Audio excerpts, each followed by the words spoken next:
এ একটি কাজ 20 দিনে করতে পারে, 5 দিন কাজ হওয়ার পর এ চলে যায়, বাকি কাজ বি 22.5 দিনে শেষ করে এ বি একত্রে করলে কাজটি কত দিনে শেষ হতো। তো এক্ষেত্রে আমরা খুব সহজ ম্যাথডে করবো এটাকেও। যেমন এ একটি কাজ কত দিনে করতে পারে, 20 দিনে করতে পারে।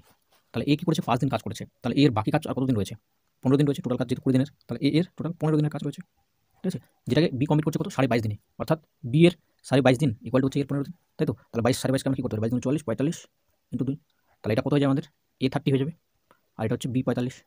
তাহলে এদিকে যদি কাটাকাটি করি আমরা 5 6 30, 5 9 45, তার মানে এ অ্যান্ড বি কত হয়ে যাচ্ছে আমাদের 9 6।